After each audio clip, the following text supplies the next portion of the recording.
22.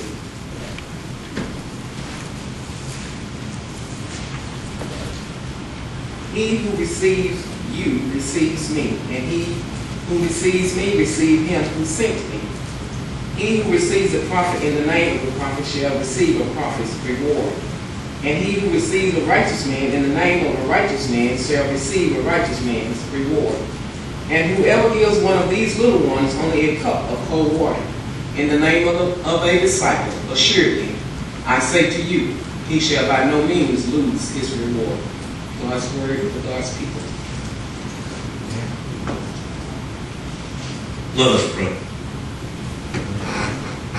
Lord, as we walk through the doors to this place of worship, where you brought with us our cares, our concerns, our joys, and our sorrows.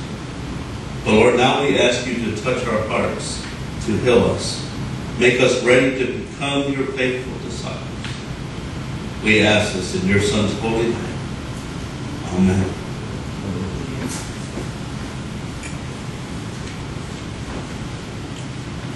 How many of you, if you went to a restaurant and you asked for a glass of water and they brought you out warm water, what would be your first reaction? Send it back. Give me some ice. You didn't want warm water. You wanted to replace it with some cold water. You see, in today's text, even Jesus stresses the importance of cold water.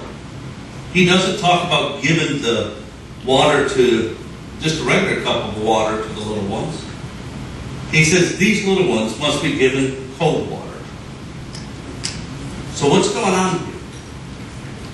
Whoever gives even a cup of cold water to one of these little ones in the name of a disciple, truly I tell you, none of these will lose their reward.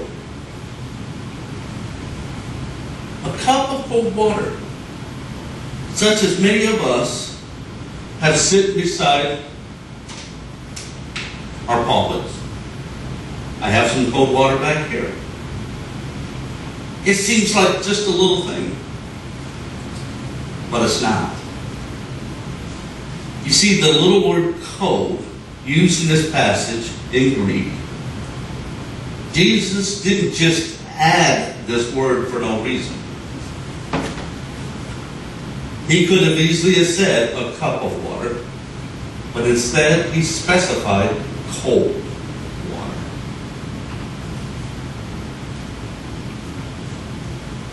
What's the big deal? You see, any of us can go to the refrigerator when the electricity's on, of course, and get cold water. We usually, most of us now have ice makers or ice trays in our freezers. We can get cold water whenever we want it. Even the water from our tap,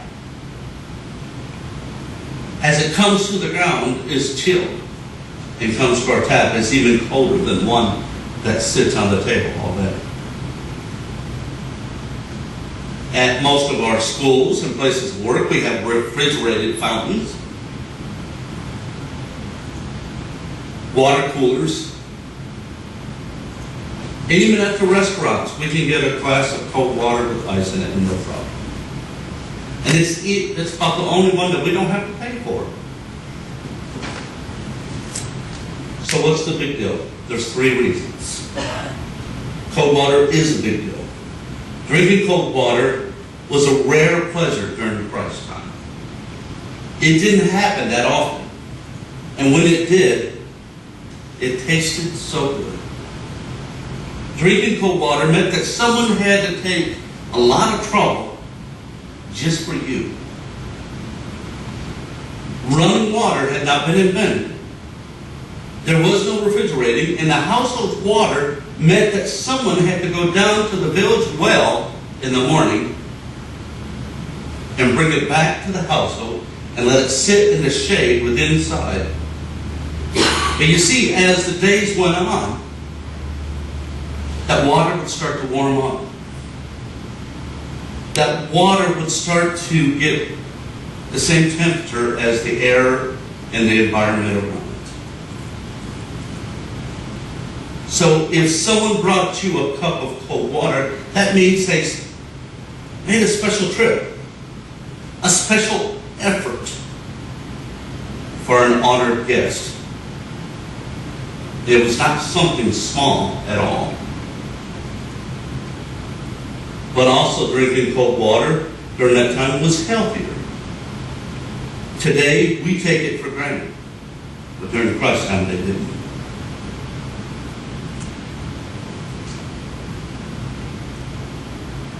You see, we don't forget our bottled water as well. This little teaching of Jesus has been wrapping up what we call chapter 10, which is wholly devoted to Jesus and his parting instruction that he's leaving for his disciples. Just before he has a walk out, preaching the word, healing the sick, and casting out demons, and trying to convince everyone that he meets that both the judgment and the love of God is closer than what they think.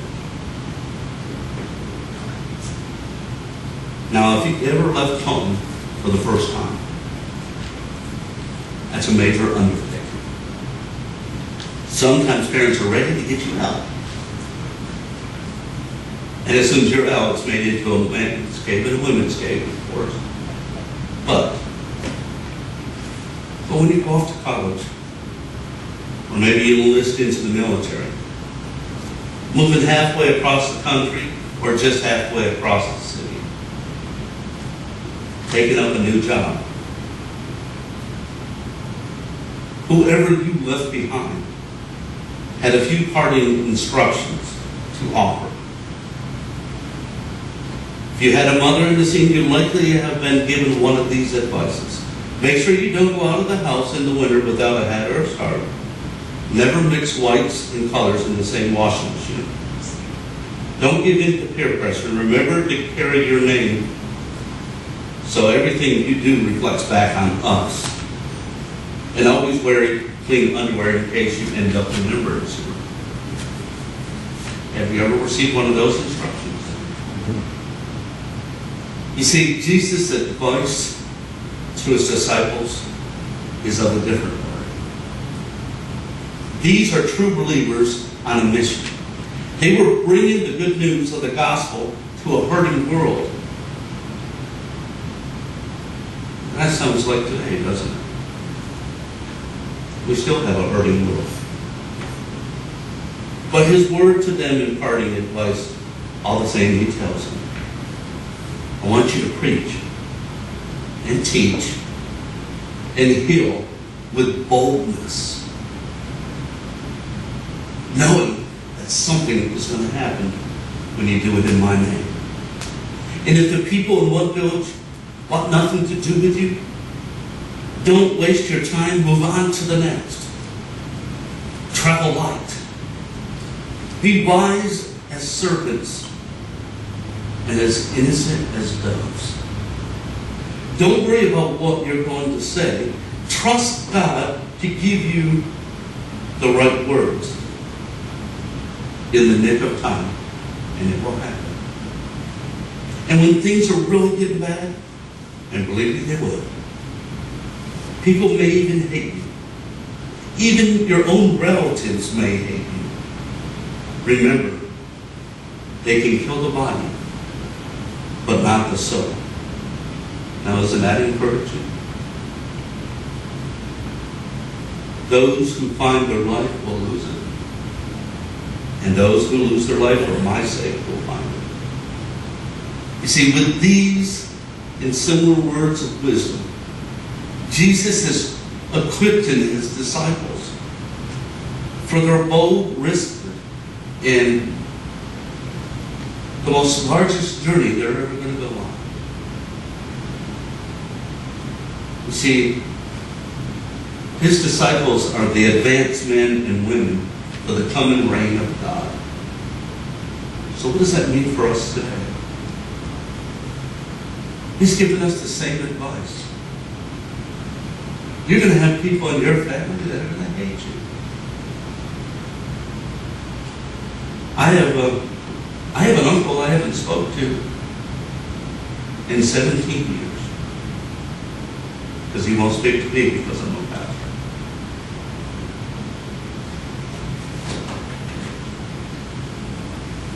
But what does Christ say? Move on. Because whatever you say in my name, whatever you do in my name, don't let it kill the body, because it won't kill your soul. You see, as Jesus is talking to his disciples, he now turns it to the little ones. Having shared the last item in that long list of parting instruction, we can imagine Jesus turning to go away, and then he stops. He says, oh, one more thing. And he says, offered a cold cup of water to these little ones.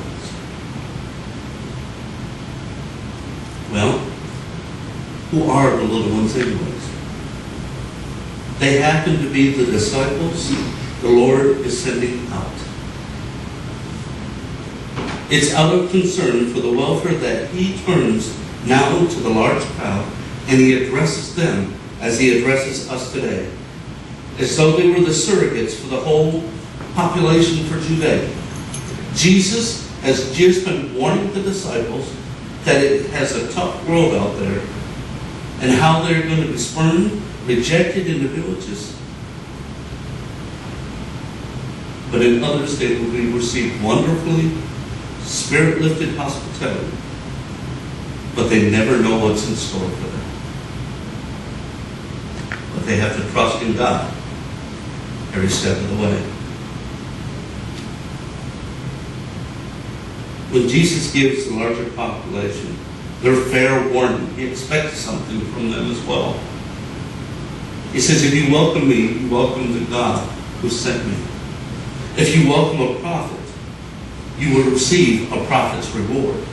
If you welcome a righteous man, you receive the same reward a righteous person receives. And then he offers his encouragement about giving a cool water to the little ones. You see, there is a hierarchy here that Jesus is talking about. There is an army. Whoever welcomes a general will get a general's pay. But whoever hands out a cup of coffee and a donut from the USO card, well, then they are welcome as well into the army. You see, these disciples are entrusted with one of the most greatest gifts of the world. We are too. We are entrusted with the most greatest gift that can ever be given in this world, and we sit on it like a hen ready to hatch eggs. We don't share it. And you see, the greatest gift of the world is the good news of salvation. And there are people out here that are hurting, that are ready for this free gift. The same people that may spurn you away, the same people that may throw the gift back in your face,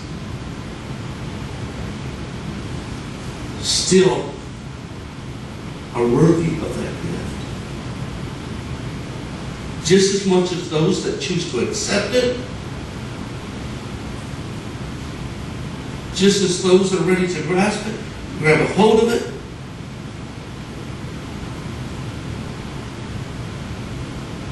How much are we ready to take and offer that greatest gift?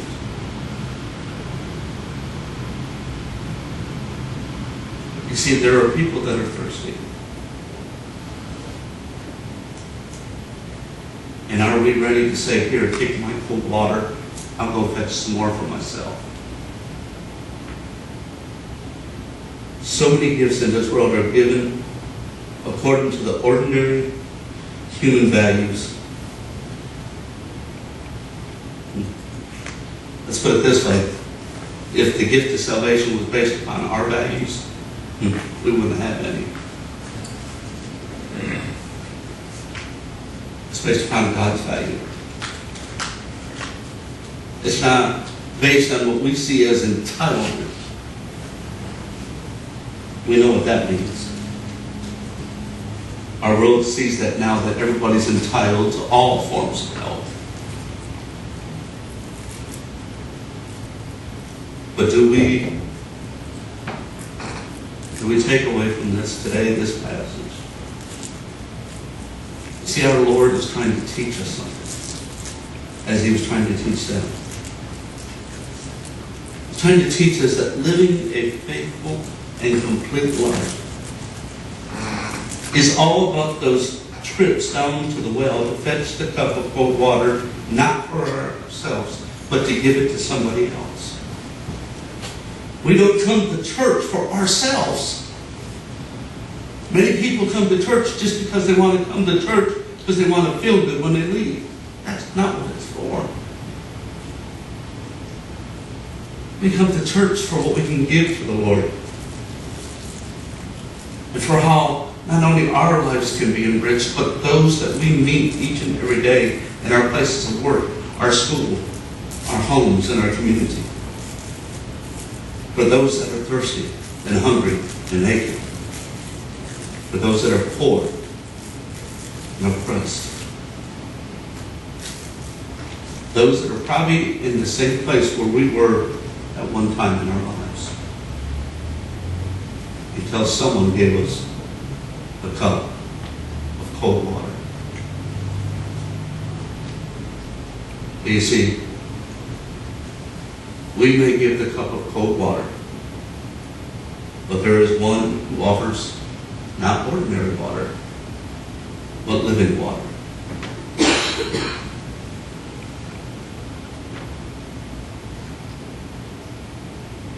Wherever you're at today, remember the time when someone gave you that cold water. Remember that time that you were in a place that you didn't feel that you ever deserved the love of God. Remember that time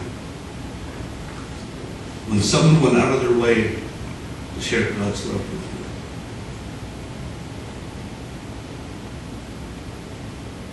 you. And that is what God wants us to lead with. To give that same love to those that we come in contact with, so that they may have that same feeling that you are feeling now. But maybe today there's something that's hampering that relationship. Something that you don't feel like you deserve that cold water. You don't deserve God's love. But that's what this altar is for. That's what communion is for. John Wesley says we need to take it as often as possible, because there isn't a day that we go by that we don't sin.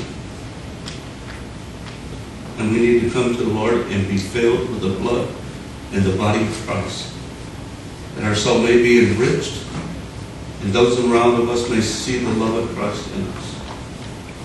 So I encourage you, when it comes time for communion, I encourage you to come up here and pray. I encourage you to come up here and leave whatever it is that's going on in your life. Here it all. And go with the feeling of God's love within you. You turn with me to page 12, or follow along on page 12.